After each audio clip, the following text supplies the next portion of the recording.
Ladies and gentlemen, you are live. Good evening. This is Mark Blackford. I am the Vice Chairman of the Harbor Advisory Board, and this is the meeting of the Harbor Advisory Board. It's a regular meeting. It's happening on Thursday, September 3rd, 2020, 5:30 p.m., held via teleconference due to our COVID concerns.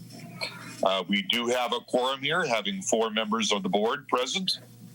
And Eric, I believe you have a couple of individuals that we'd like to dedicate our moment of silence to. Yes, and I think establishing the quorum, need to name who we have here. Well, we have myself, Mark Blackford. I believe we have Charisse Hansen. Is that correct? Speak up. Yes. Dana McClish. Dana, are you present? Here. Yes. And our 4th individual from the fishing community, who do we have present? Owen Heckleman. Owen, welcome. Thank you. And that establishes our quorum. So, dedicate the moment of silence. It's been probably a couple of months now, but we've had a couple of individuals pass in the recent couple of months. And the first is Rita Anderson, part of the Anderson family, the Anderson Inn. Passed away maybe a couple months ago now at this point. Mother of Roger, Jeff, and Molly Anderson is still operating the Anderson Inn, so I'd like to dedicate it to her. And also Reg Wibley. Reg founded Associated Pacific Instructors down in the south end of the Embarcadero back in the late 70s, early 80s. Operated that business until about 6 or 8 years ago when he retired and sold it, and he recently passed rather unexpectedly, so I'd like to dedicate it to those 2 individuals. As such, we'll now observe a moment of silence.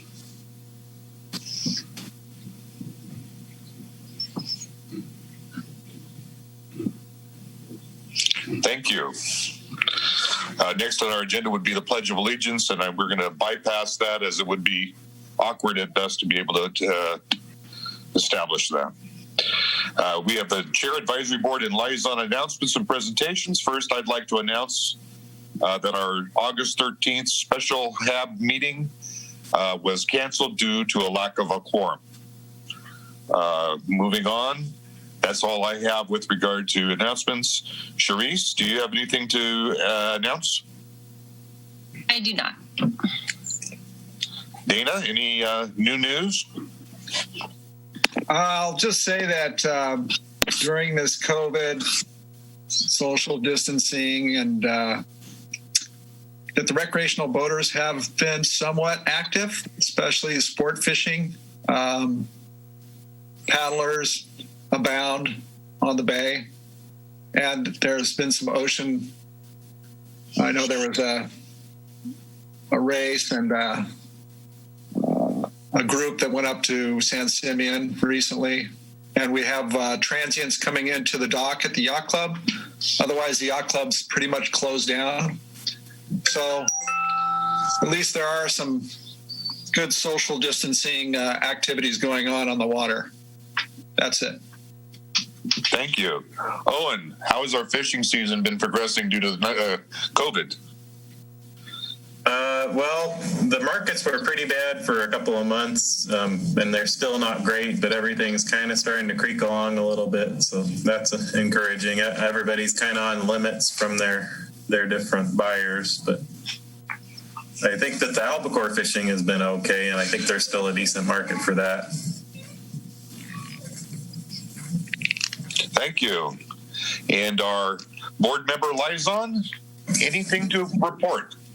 Well, I can tell you, you probably already know that the city is really working hard on the fact that we've got so many tourists coming into town. And so we do have a Mask Hero campaign, really trying to encourage our tourists to wear masks and to socially distance. I'm sure you've seen all the signs that the city has put up all around town, really. And then we recently started a trash campaign because trash has been a huge issue. especially with mostly takeout dining, and so we're adding staff for this weekend to be able to pick up the trash, and we're trying to encourage our visitors to actually use trash cans. So we're not encouraging people to come here, but they certainly are coming in droves, and so it's been challenging for the city, and I'm sure Eric has something to say about that as well. So thank you. Yeah. Go ahead, Mark. I hope they're all coming based on the fact that they're enjoying themselves rather than fleeing the fires up north. I know we've had a few people coming in that reason. Eric?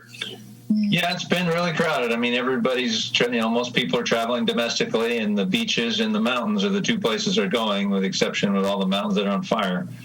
And with the triple digits over in the valley and even just over the hill here, we've had a lot of people. They've been pretty good. The distancing's going okay with all the campaigns. Just keep reminding people, they have patience. The Rock traffic has been getting ridiculously crowded. We've been having gridlock coming and going there on weekends. So people need to have patience and plan accordingly, maybe park a little bit on the outskirts and walk in, just because the Rock has been getting so crowded. But we'll see how it goes this weekend. All right. We don't have any presentations scheduled for tonight. So we're moving on. We do allow public comment. I don't believe we have anybody logged in for public comment. Is that correct? That is correct. I do not see anyone in the queue for public comment currently. Thank you.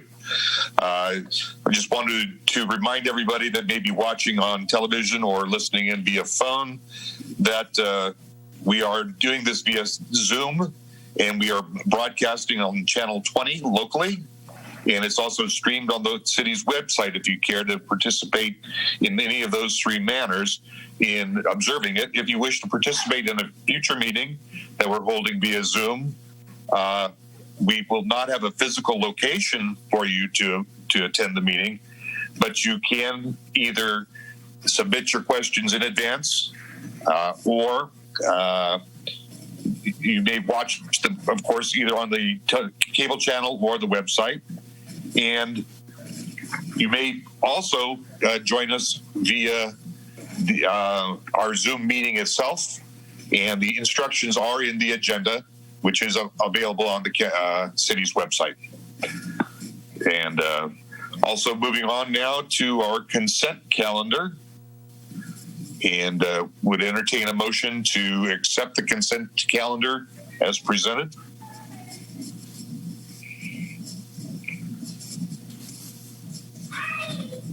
Do we have a motion? I motion to approve. Thank you. Do we have a second? I'll second that motion. Thank you. All those in favor of that? Aye. Aye. Is there anybody opposed to that?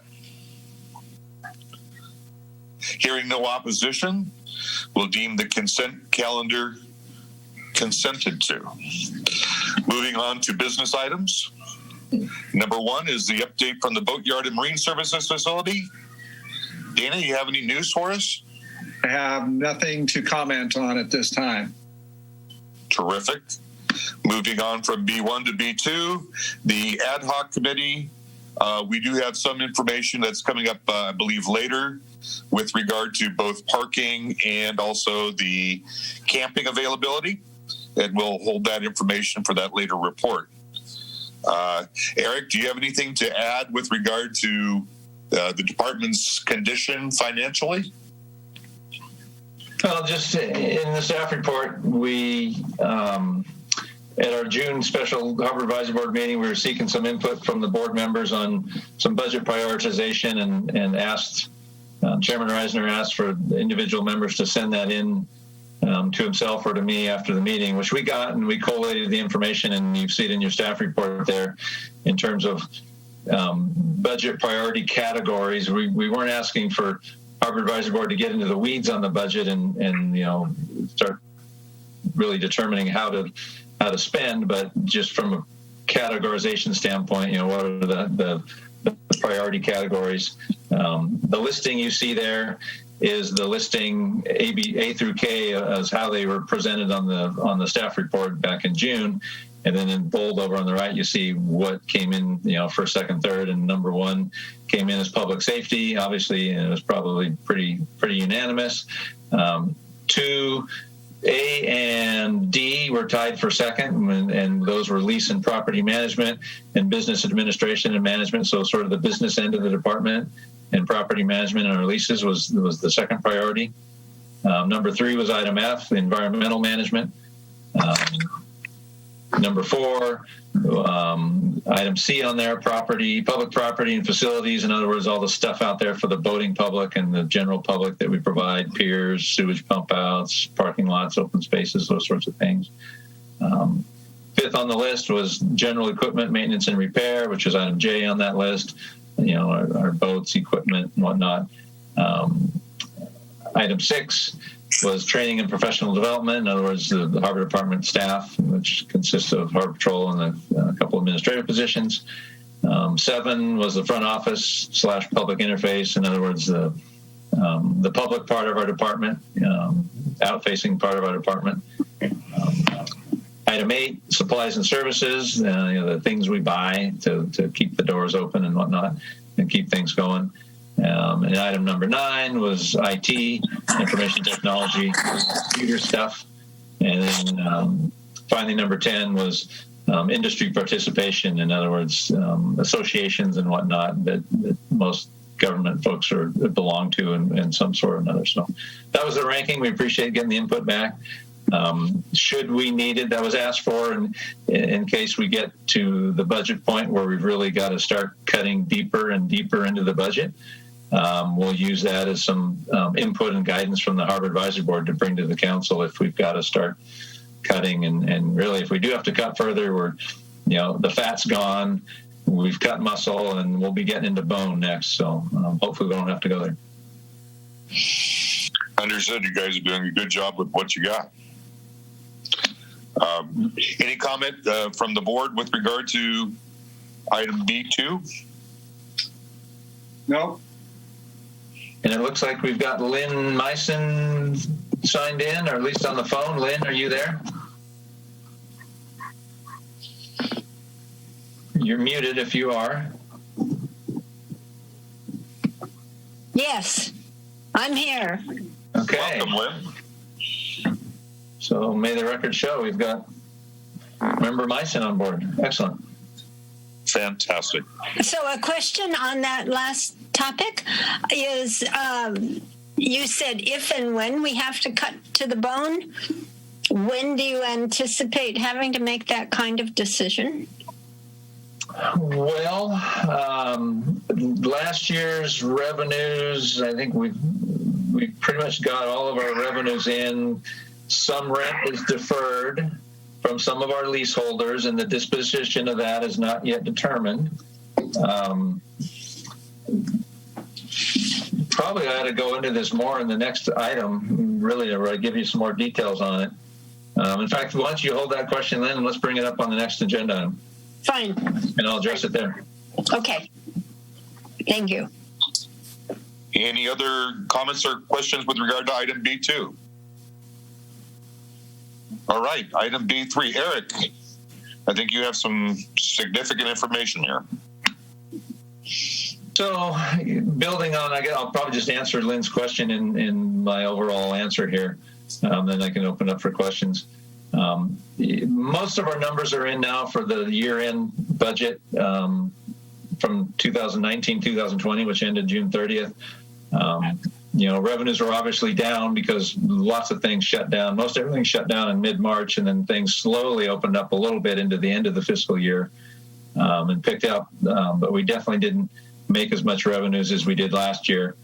And we've got several leaseholders that have deferred their rents, which we allowed and the city council allowed, and the final disposition of that is not yet determined. In other words, are they going to have to pay it back? Are we having some kind of rent relief? What we're going to do with that? We're working with the leaseholder association to try and determine where we're going to go with that. But really, revenues came in last year about $28,000. not including the lease revenues, it came in about $28,000 above what we budgeted, which is our slips, moorings, T-piers, liveaboard fees, miscellaneous fees. So we're a little above budgeted, which is good.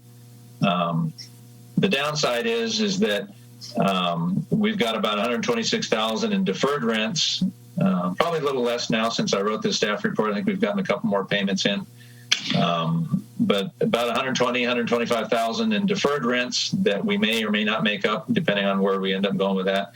But our percent rents looks like they've come in about $150,000 less than budgeted, so about 35% down from what we budgeted. So that our rents, our lease rents, are the vast majority of our revenues. I think of our $2 million budget, our lease rents are about 1.6 million of that, 1.7 million of that. So obviously we depend on that largely, a lot more than the other income. So that's where we're starting to get down into the bone. Not including grants or other one-time transfers on the expense side, it looks like we spent about $100,000 less than we budgeted. That's a combination of things. One, because we're cheap, and I think we're very frugal with our money, and we treat it like our own in the department at all levels, and we try to just be as frugal as we can and not spend the city's money. And then number two, when Corona started coming around in March and April and things were starting to look dire, we really started cutting back on things and cut travel and other expenses. And so, and a big part of that was employee pay cuts. Employees took 5% pay cut. Department heads took a little more. So there's a lot of expenses cut back on. So we spent less than we budgeted, which is good in one sense. So how it's all the dust is going to settle, we're not sure.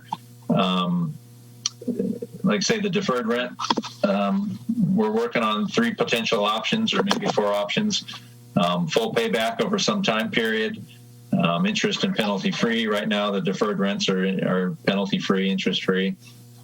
Maybe a percent gross payback solution where maybe the rent is based on only the revenues instead of having the minimum applied as well.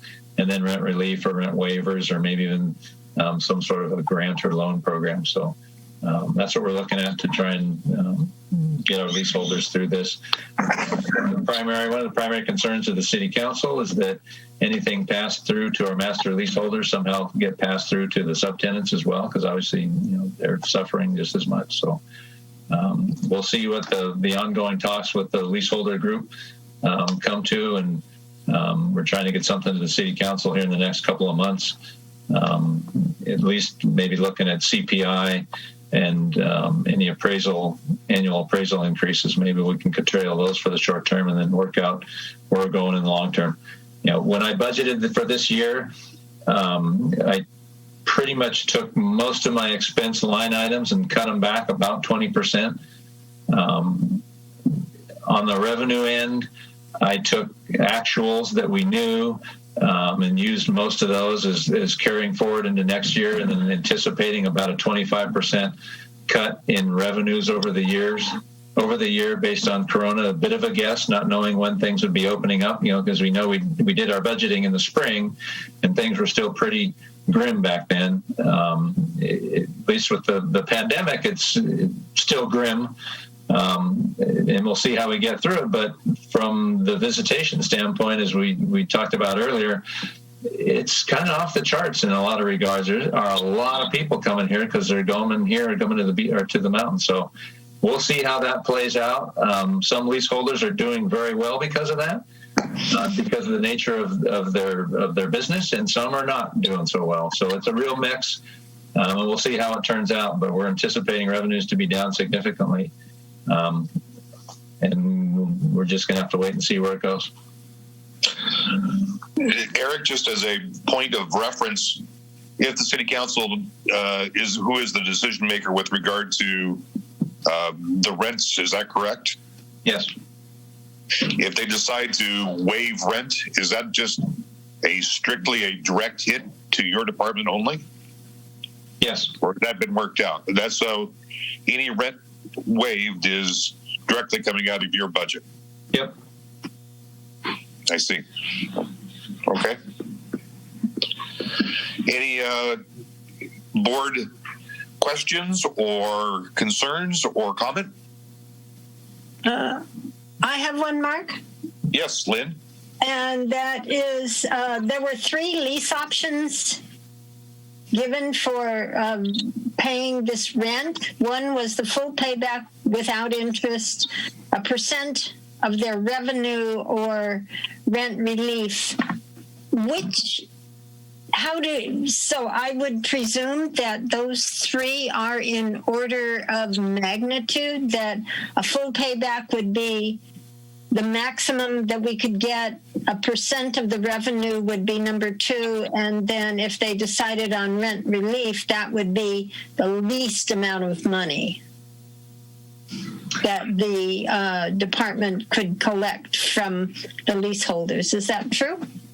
Lynn, I really didn't put them to be honest with you. You're right. It probably is tiered that way, but I didn't put them together in that order for any particular reason. But yeah, that from a pure dollar standpoint, you're correct. It would probably be, that's how it would go. Okay. So when they make that decision based on one of these 3, we would have a better idea of how much you're actually going to realize in terms of rent receipts. Mm-hmm. Okay. Thank you. Yeah. And it's a balancing act. You know, if there's any kind of rent relief, we've got to apply that, to the budget and see what the effect will be, because at some point there's going to be some cuts to services. It's, which really is people. And so we've got to see where that balance is versus, these are horrible economic times, and some people are going to go out of business, and that's just, it may be the way it has to be, and we can't do much about it. I mean, and we've got to try and balance that and see what's fair across the board and what we can.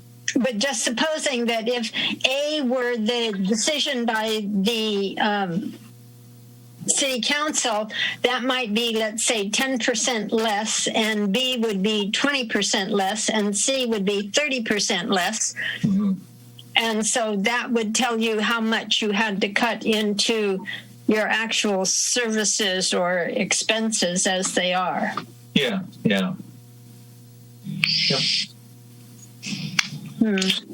Now, Eric, when you're talking either about rent relief or any form of less than full payment, is that being applied across the board to all the lessees, or is it particular to an individual lessee?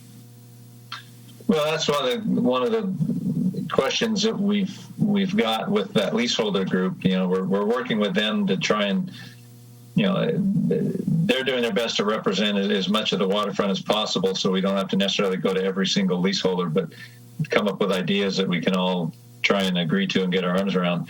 And that's one of the questions is, the example I've used in those meetings is, leaseholder Z, whose revenues are up beyond, maybe what they had last year, is it justified to give them some kind of rent credit when leaseholder B is down, 50%? That's some of the things we're batting around. So it's whatever we do, it's got to be applied to all the leaseholders, but there may be some sort of formulaic methodology or needs-based methodology. We just don't know yet. We're still exploring the different options with that group and putting some smart heads together to try and come up with some solutions. Mm. Understood. Would we be hearing about that again, I would assume, in future weeks? Yeah, I'll keep bringing it up in the next meeting. Yeah. Any other questions or comments with regard to business item B3? Okay, I do. Yes, ma'am. Okay, so Eric, you mentioned that there's a couple leaseholders who haven't done their minimum lease rent payments. So as far as that goes, I know that in July, all master leaseholders have to give you their totals so you can figure out what the percentages are and what is due. Did everybody submit those forms showing their sales? I'm pretty sure, and I'm going to probably ask Lori to step in, but I'm pretty sure everybody has submitted their forms. Some Some leaseholders have deferred their minimum rents going back beyond the end of the fiscal year and even a couple months into this fiscal year. And some, I believe, have deferred some of their percent rents as they reported on their forms as well. Lori? Yeah, all the forms have been turned in. So you know what the effects are as far as the full closure between March 15th and May 15th, right? You know what the sales were, and there's not surprising as far as negative for that fiscal year. You know what you're going to be missing out as far as percentages go. You might just not have that money yet. Correct. And so if it's deferred, pretend there's no deferral, and we were to get full payment, we would be about $150,000 down from last year. Okay. All right. Good to know.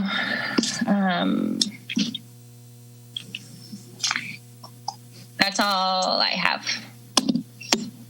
Thank you. Any further comment? Hearing none, we'll move on to item B4. Update on the Harbor Department lease management policy update process. Eric, is this considered a completed document that we have in our agenda? The lease policy is a completed, approved item. It went to the council back on July 14th, and it was unanimously approved without any changes. We included it in the staff report as attachment 1. It's a big document, largely because of all the attachments, but it's obviously larger than the original policy. And it's got some new things that we're doing, new initiatives, expanding on a fair amount of duty in it. And so, as in any worthwhile policy, you don't want to just put it on the shelf. We need to effectively implement it. And we brought that discussion back to the city council, and especially in these days of COVID with reduced revenues and reduced staffing, we've not refilled that administrative technician position, and so we're down on staff and what we're able to do. So we asked council, where the priorities were in terms of rolling this thing out and initiating it. I mean, we're probably going to be over a year or two slowly rolling it out and initiating and implementing new and improved policy making out of it. The first two priorities we have are researching and bringing back to the council either continued an analysis of either continued in-house management of our whole leasing program. In other words, the Harbor Department running the whole leasing program from the ground up, from collecting money and calculating rents and collecting rents and negotiating with leaseholders and managing issues that come up throughout the year as a department completely in-house within the city, or some form of contracting it out to the private sector. I know we brought this to the Harbor Advisory Board, and the Harbor Advisory Board input was if you contract it out, Harbor Department still has overall oversight, which we brought to the council, and I think the council largely agrees with, but we still want to look at what form, for potential different forms of private management of the leasing program. So really the start of that is a cost-benefit analysis to start looking at that and analyzing that to bring it back to the city council for consideration. We've got it slated for kind of this fall, winter. So in the next month or so, we're going to start warming back up to that once we get summer past us and start doing that analysis and figure out bring that back to the city council. And then the second item was conducting lease site financial and physical audits. We've beefed up on our. Right now, the lease sites we audit every 5 years in the old policy, and then we're supposed to ongoing maintain, do maintenance audits or how well our leaseholders are maintaining their lease sites physically. We're supposed to have sort of a rotating process by which to do that, and we rolled out a little new methodology where we take a set number of lease sites every year, a fifth of our lease sites every year, and throughout a 5-year process, we'll roll through and audit them all financially and physically. And then every year we'll look at our lease sites and compare the percent gross sales reporting to sales tax reporting as the primary method for doing our lease audits. So really what we determined with the city council and the direction from the city council was not jumping into financial or physical audits this year, but really over the next 8 to 12 months, developing a process in which to implement that and effectively manage that auditing. And then, top priority, you've talked about in all the lease discussions, including with the Harbor Advisory Board, is the financial one with the Harbor Fund. And how do we, keep the Harbor Fund whole? Because obviously the leases are the largest input of our revenues and the most important part of our revenues. But looking at other means and ways of developing and increasing revenues, through the lease management policy process, we looked at, are we at market rate levels? And yes, we largely are. And I mean, sure, there's some little areas for improvement. I think we tweaked our percent gross rates a little bit out of that, but we're not way under market. We're not leaving a bunch of money on the table. So there's not really a lot more to be done there unless there's new development on the waterfront. Most lease sites are redeveloping and building up and building out and maximizing their revenues. The little small, one retail outlet lease sites are largely gone, and most of them are multifunctional and generating lots of good revenues.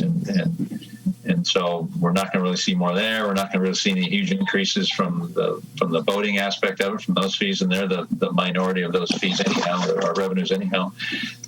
So we're looking at new and improved revenue sources, and the council has empowered staff to pursue a pilot waterfront RV camping program. We've run that through the HAB a couple of times. We got emergency approval from the Coastal Commission to do that. Coastal was very supportive of that when we went to them. We'll bring it back to the full commission at some point, assuming we're successful with it. We are just about ready to roll that program out. We've been for the last month and a half finalizing all our rules and regulations, getting a website put together for it, the booking system. It's been pretty involved, and I've learned a lot more about RV camping than I probably thought I was going to when I started this career. But we're getting very close. We're hoping, knock on wood, tomorrow to at least get our online presence published and open up for reservations and start taking reservations next week sometime. And so our pilot will probably run about 4 to 6 months, so we'll probably run it through the end of the year and then get back to the council and the Coastal Commission and see where we go. We'll discuss that program a little bit further in item B5. The council's also authorized a parking study to gauge parking demand and strategies on the waterfront. It should include potential paid parking. So they've been in town over the last couple of weeks, periodically off and on, gauging parking demand, seeing what the ebb and flow is and seeing what our inventory is and doing what parking study analysts do. That item I'll discuss further in item B5 as well. And so that item also includes the rock, analyzing the rock and what can possibly be done up there. And then on July 14th, the council approved placement on the November ballot of an additional 1% sales tax item billed as a local recovery and emergency preparedness sales tax for consideration by the voters, similar to Measure Q, which is what we have on the books now as a 1% sales tax item. So that item will hopefully result in, if passed, that item would result in a significant amount of new revenues to the city, of which we're hopeful the Harbor Fund will get some portion of. So all those things are being considered for new revenue sources, and we'll see where they go over the next 6 to 8 months. Well, first I'd like to congratulate you and Lori and Charisse and Ron for doing an exemplary job on that lease policy. It's really an excellent document that is going to survive, I think, for decades to come. So I think that's a significant investment that you've provided for the city. And I want to thank you for that. Any other comment from the board?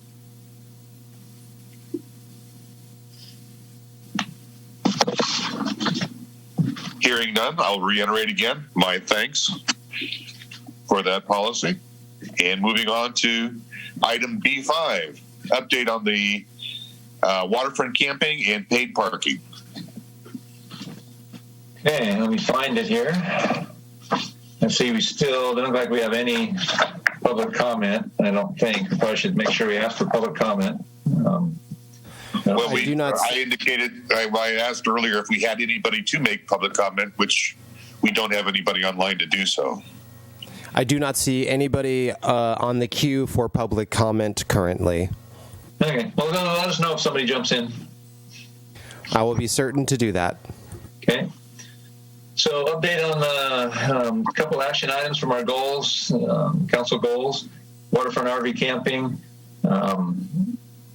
Like I said, we're just about ready to launch, previously approved by the council and Coastal Commission. If successful, maybe I should say when successful, we'll go back to the council for a more robust plan potentially and see where we want to take it in the future. And if we're going to move forward with it, go to the Coastal Commission for a full coastal development permit. What we've done so far in terms of where we're doing it, we've got 19 spaces in total right now. 3 of them are in the Coleman parking lot, kind of butted up against the basketball courts. Those are sort of our prime spots, our 3 prime spots. We have 9 spaces out by our Harbor Department storage yard out by Morrill Creek at the dirt extension of Embarcadero. Used to be the yard where we had the baiters out there baiting for the commercial fishing fleet. They left probably a year and a half ago. That service ended, and so that yard we've just been using for kind of miscellaneous storage. Well, we took down half the fence, and we're opening up 9 spaces out there. And then we've got 7 combination spaces in the Triangle parking lot, 5 of them in the northwest corner of that lot, kind of to the north of the Maritime Museum, and 2 in the southeast corner of the lot, kind of butted up against the fence back in the corner. And those we call them combination because we're allowing either RVers or tent campers to come in and occupy, either or, whichever they prefer to do. That was the Coastal Commission is who really wanted to see the tent camping allowance in there, so we're allowing that in that lot.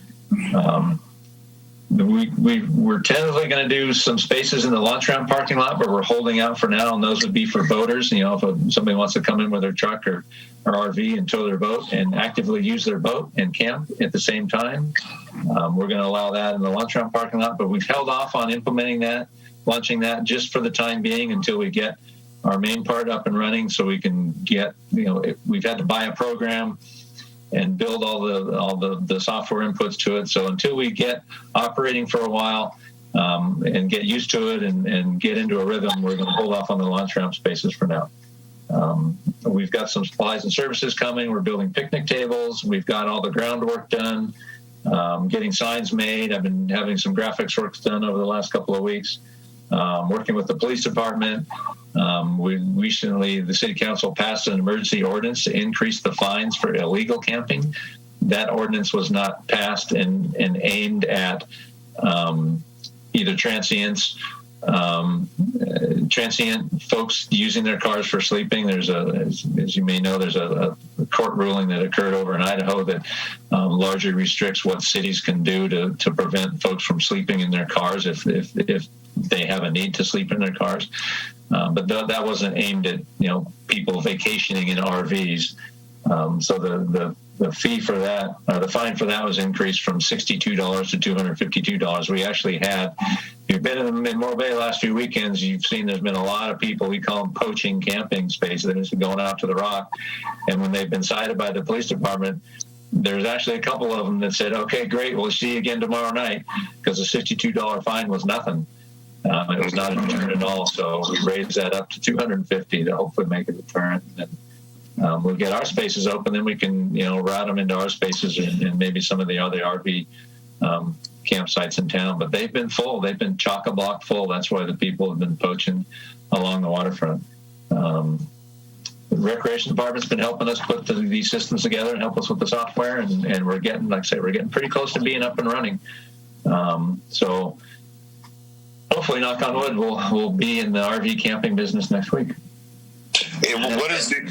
Do you have is it a 1-tier fee structure?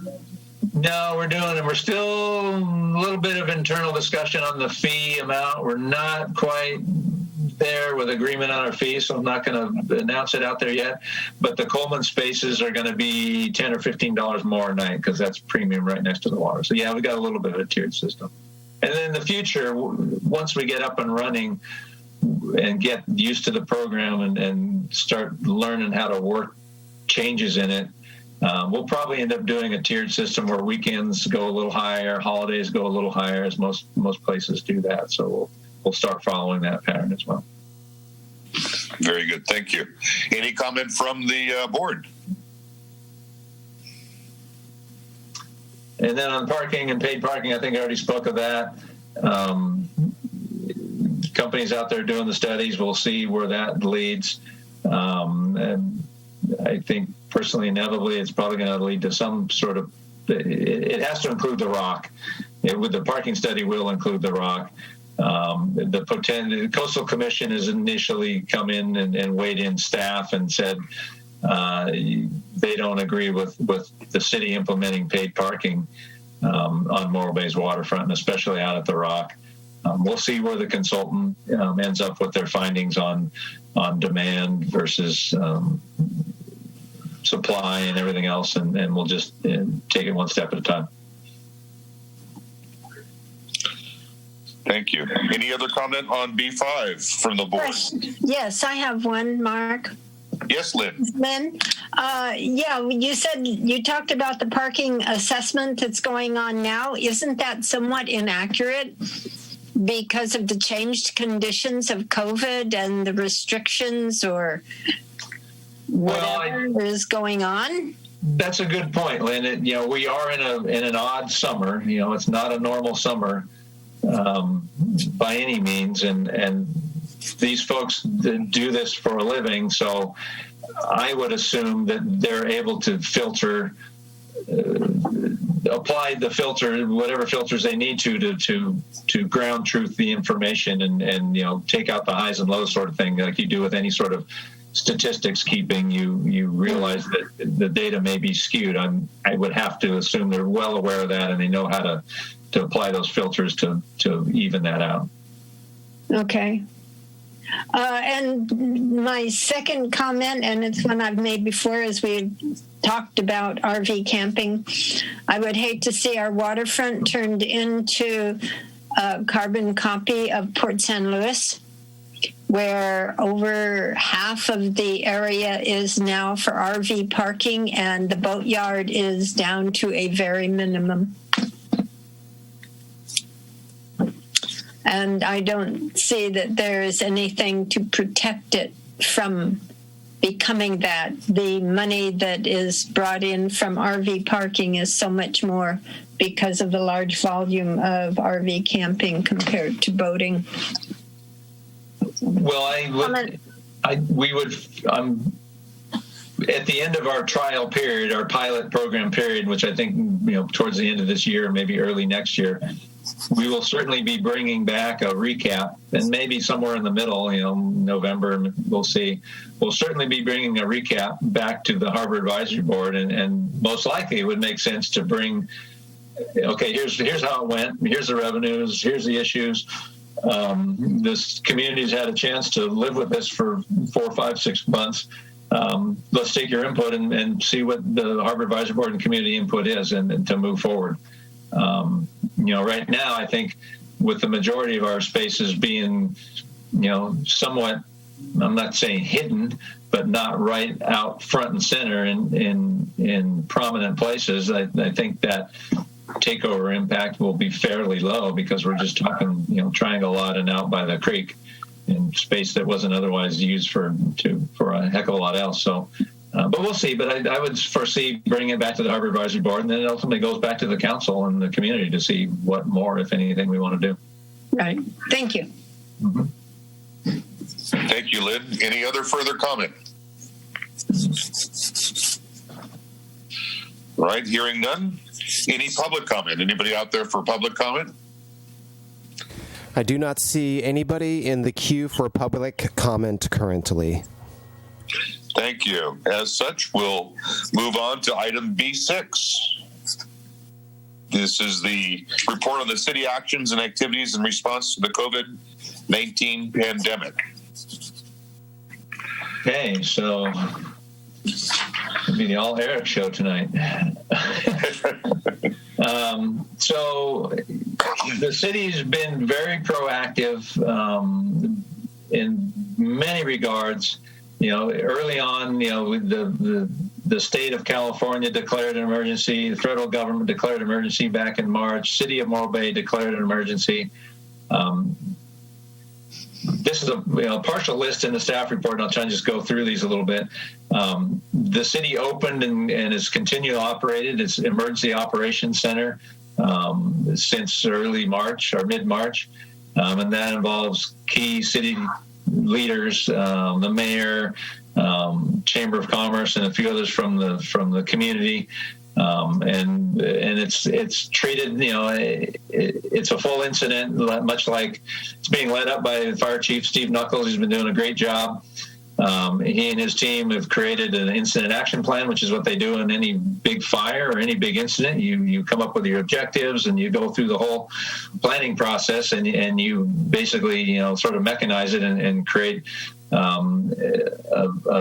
a plan and a methodology to get through it. And we've done that, and they've done a great job. We've implemented numerous numbers of programs and initiatives under the sort of larger banner of Rock Solid Together, including financial and economic recovery programs and plans. Some of our leaseholder stuff has been part of that. We've got implemented a short-term fiscal emergency plan. It's a budgeting plan that got implemented that curtailed further hiring and personnel and some spending things, and curtailed all non-essential spending and other things. Created several community assistance programs, one being Morro Bay Cares and Are You Okay? The initials Are You Okay? where folks were called every day and checked up on that were maybe at risk in the community. And we had a food delivery and prescription drug delivery program under that for a while. I think that's still going on under the Recreation Department. We've had a Mask Hero program, a lot of sort of public relations efforts to get people to wear their masks and distance and signage. That's ongoing to this day. Again, we talked about our lease issues before, deferred lease. People have been able to defer their transient occupancy tax. The hotel operators have been deferring, if needed, their TOT, and businesses have been able to defer their sales tax payments. Again, I think the city across the board has waived any penalties and parking fees,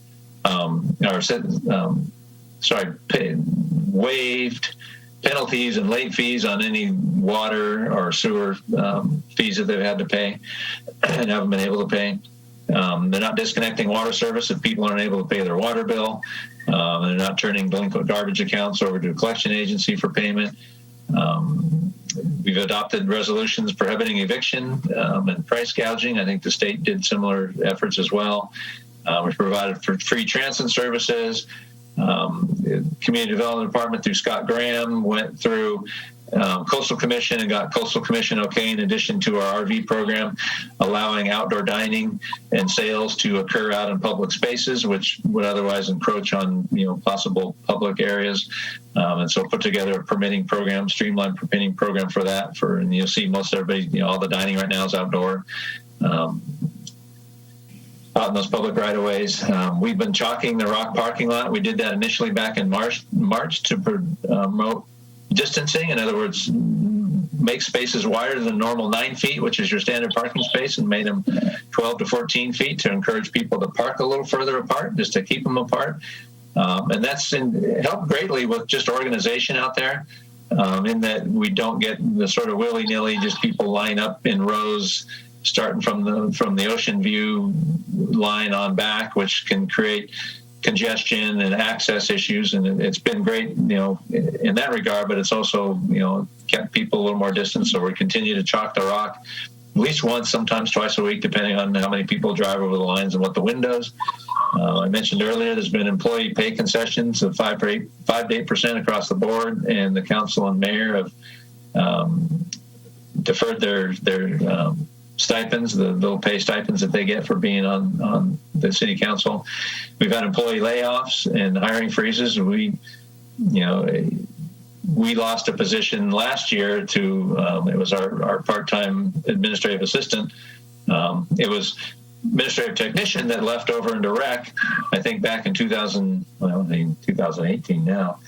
We rehired that part-time into last fall, and that person left for a full-time job elsewhere because she was looking for somewhere to work full-time, and we didn't have anything to offer at the time. And we didn't refill that and towards the end of last year, and then COVID hit, and we've elected not to fill it, and that's sort of our layoff position. Fortunately, we didn't have to lay anybody off, but we've lost a position. And there's been hiring freezes, like I said, budget cuts across the board to programs and services. The rec department is, if you tried to have your kid in soccer or basketball or anything, those programs just aren't existing right now, and people have been laid off. The pool program finally just came back, although it's pretty limited. The city attorney voluntarily cut their fees to help the city with some of the costs there. The city's been working very closely with Erica Crawford, the CEO of the Chamber of Commerce, on various business initiatives, and she and the Chamber have been great to help the business community and the city, help businesses avail themselves to the different financial assistance that's been out there. We've been reviewing and trying to reprioritize services and concentrate where the need is needed most, and that's been tough. And again, working with various state and federal representatives and others on the different assistance programs out there, whether they be the PPP program or the CARES Act and what the other federal programs that were put out there. So a lot of activity going on. We meet on the EOC a couple times a week about rock congestion at the parking lot and other business concerns in the community. So it's been an interesting balancing act.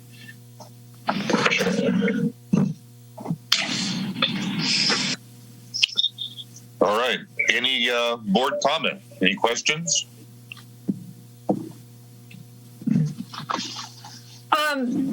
Just briefly, and I probably should already know that, but the free transit, is that still going on? I believe so. I am not sure. Okay. I believe so. Thank you. Sharice, anything to add? Okay.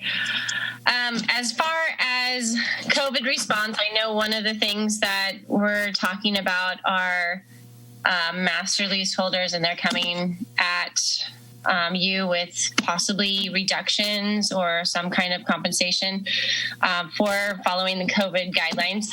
Is there anything that, Eric, that you've talked to anyone about that seems like they're more interested in going in one direction, or is it still all up in the air and you're still taking all the information in?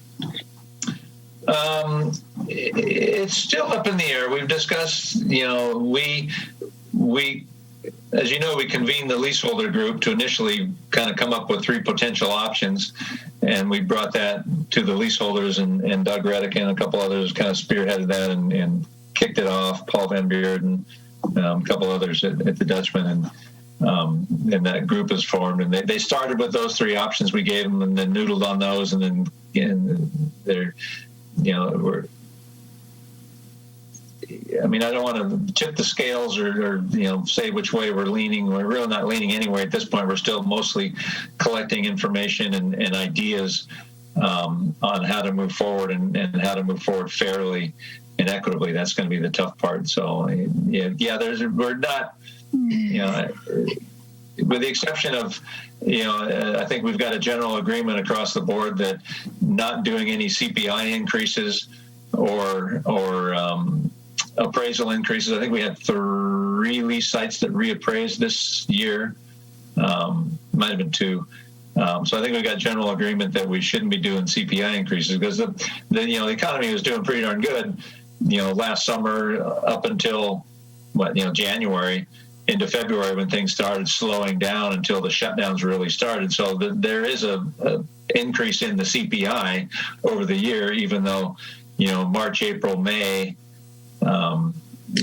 really ratcheted down. I think most of our CPI increases are based on the calendar year anyhow, January, 2019. So 2019 as a calendar year probably really didn't have any corona economic effects. So there is a CPI increase over that calendar year. So like I say, general consensus to not do those, and we'd be taking that to the city council. And that's probably what we're going to try and do in the next couple of city council meetings, for at least for starters. I think there's general agreement on that, and it's not a huge dollar amount, but it's something. Every bit's going to count at this point. Okay. One of the things that I just wanted to add as far as putting on my HAB hat, I just always worry about the Embarcadero turning into ghost town, kind of like the way that Monterey, Cannery Road turned out during, what was that, 20 years ago? It just, a lot of vacancies. Santa Barbara was kind of feeling that before, just because of the way that they were operating and taking in just larger companies. But anyway, what I'm thinking about is the community of Morro Bay really wants us to have a safe area for everybody to safely be able to participate in either the shopping or the walking or the eating. And I know a lot of the businesses are doing really well, and then some of them aren't doing really well. And one of the things that I've noticed is the ones who are spending a lot of time and a lot of money in following the COVID guidelines, changing their format, moving outside, all of the things that are really costly and kind of a risk for them to take on as far as expenses go, they're the ones that are doing well.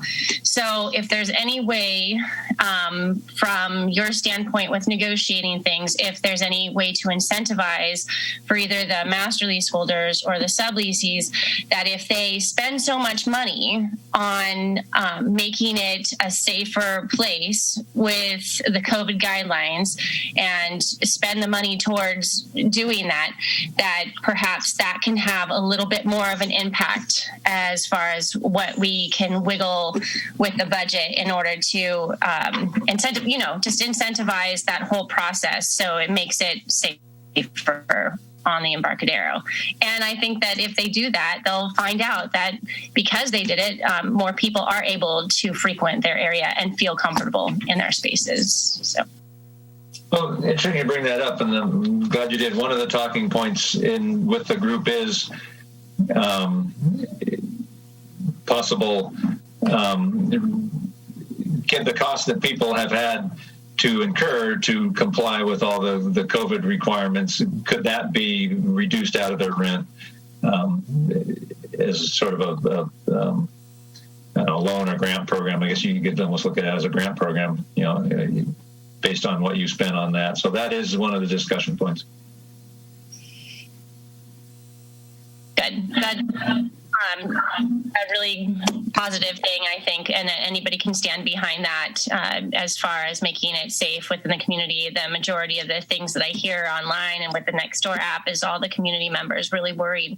But what they do need to know is that a lot of the income that the city gets is from sales, and we do need that as far as an economy that can sustain through this pandemic. So we don't want to have a ghost town in order to be safe. There's a way to be safe and still be able to operate as a viable city financially. So, all right. Yeah.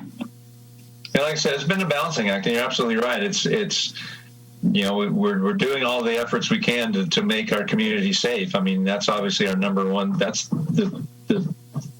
the city's number one job, is provide a safe, clean community, right? And so all the efforts we have to do to do that, we're engaged in.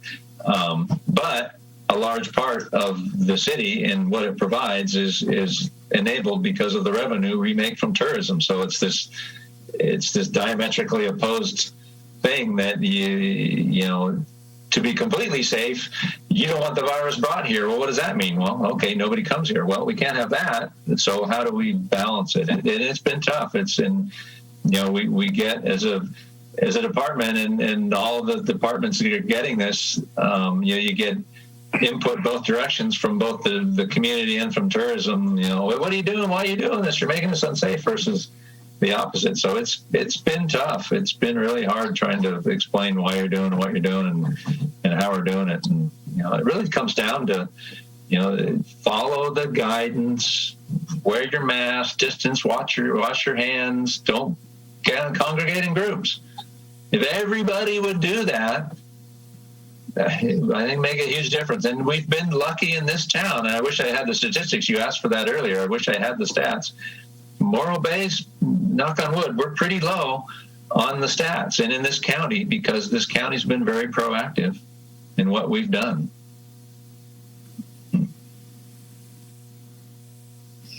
Right. Anything?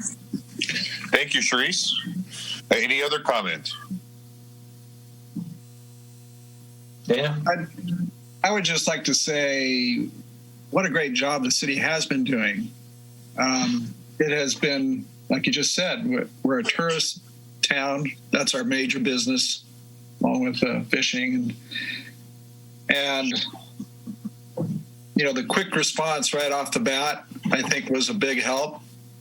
I saw the tourism jump as soon as summer, it got closer to summer and inlet areas got heated up. A lot of people weren't wearing masks, the tourists, but then you saw that change. And I think it's a lot better now.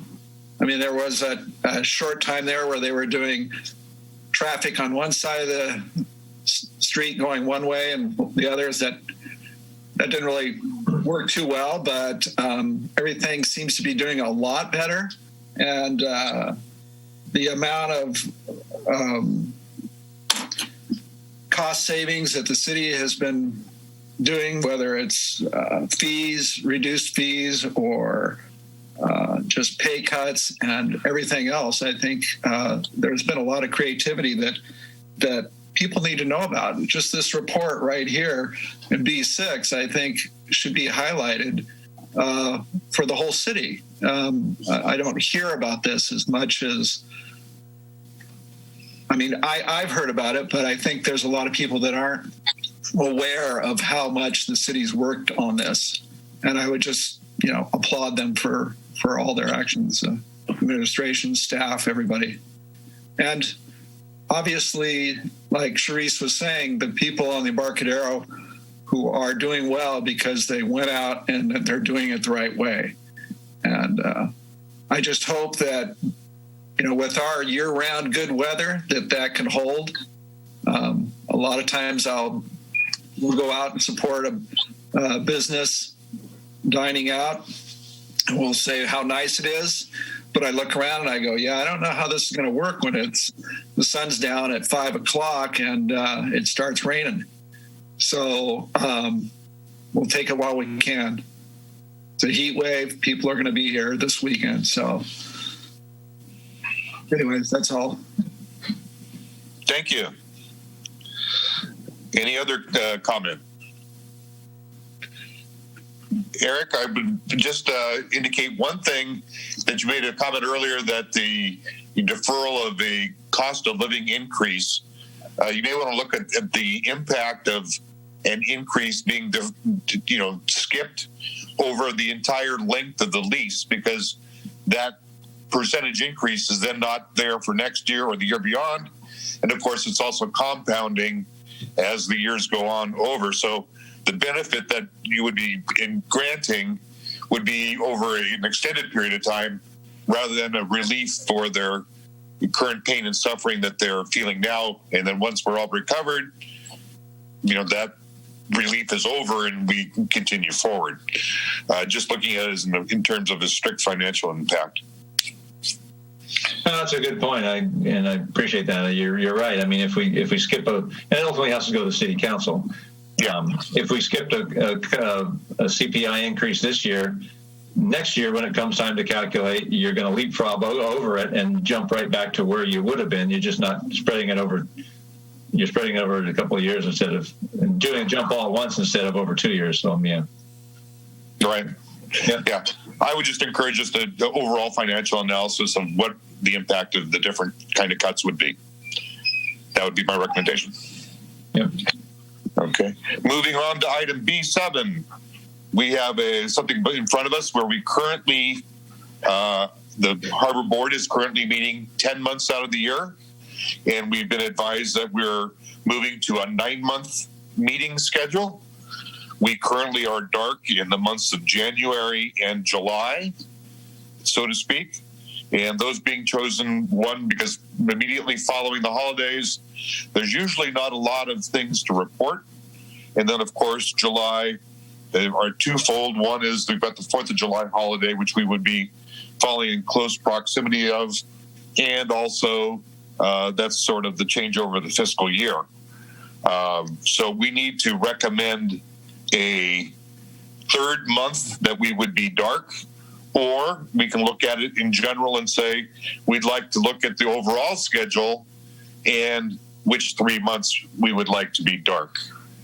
Does anybody? I'm going to ask for everybody's input. So I'm going to start with Dana. Do you have any commentary as to which months we should be dark? Well, I'm fine with January and July, but I kind of agree that December isn't necessarily a bad month for us.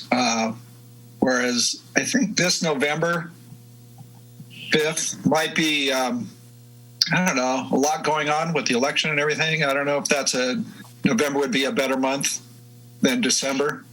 That's my input. Mm-hmm. All right. Charisse, what are your thoughts? Okay. I was going to go for April, based on we actually already missed it this year. So I feel like, at least for this year, I'd like to get the rest of the months in for the year as much as possible. Also, I always do an extension on my taxes. Maybe it's because we have a HAB in April.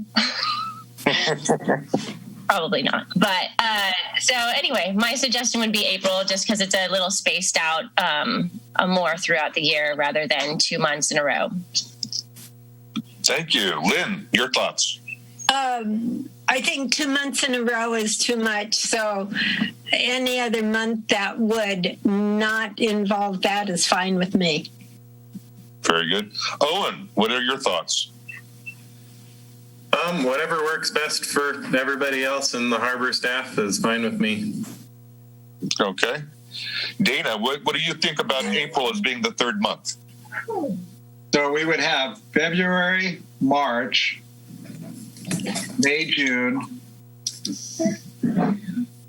August, September, October, November, December would be our. Correct. That's correct.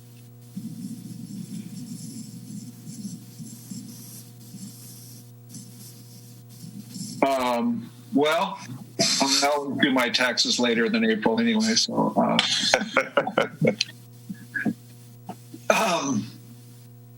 We're not talking about, I don't believe we're talking about a 2019 schedule. Is that right, Eric?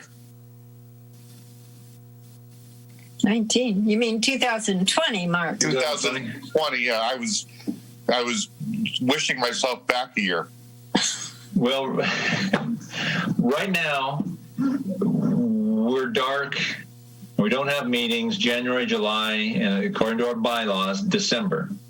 That's what the council established back when they updated the bylaws. So I'll maybe ask for our council liaison to jump in. If we decide on different months than that, what the process is.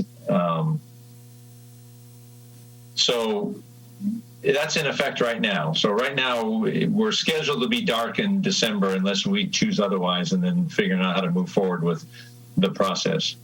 Yeah, I think the council is happy with any month that makes sense to you. So I think if you just make a recommendation and say you want to change it, it'll be fine. It's not an issue.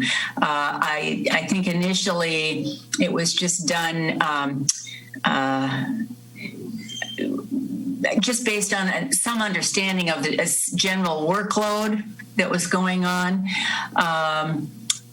But now it really is up to you. So if you want to choose a different month, I would just recommend that you send a letter, and we can put it on the consent calendar, and it's not a big deal.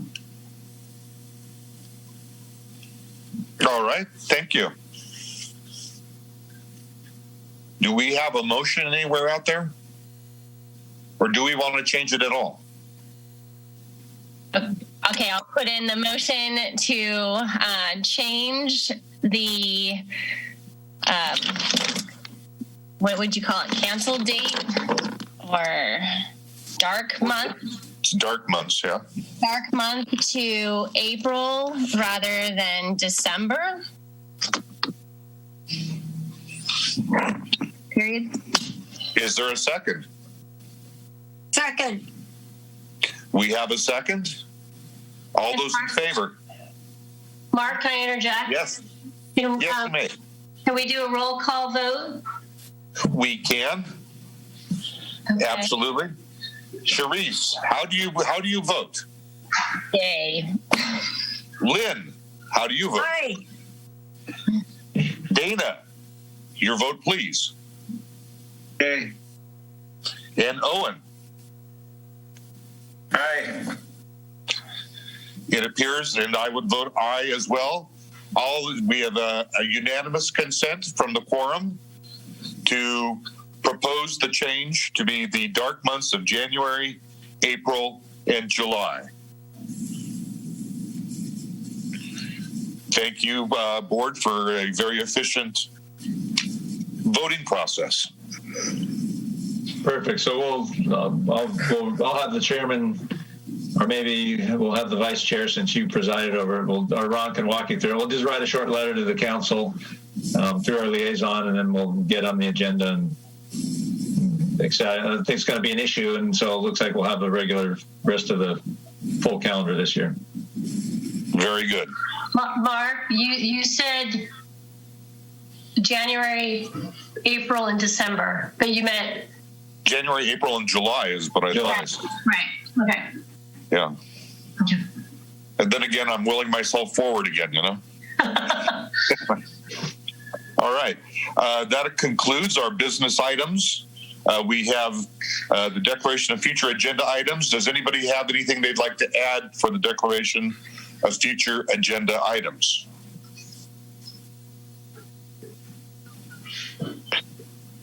Hearing none, I will call for a motion to adjourn. So moved. We have a motion. Do we have a second? Seconded. We have a motion and a second. We shall do a roll call vote so that we may be able to record the vote accurately. Lynn, what is your vote? Aye. Charisse, your vote, please. Aye. Dana, your vote. Aye. Owen, your vote. Aye. And Charisse's bear. What is that vote? I also vote aye. It is unanimous. We are hereby adjourned. Thank you very much for attending. Bye. Aye. Thank you. Bye, everybody. Have a good night. Aye. Aye. Efficient meetings.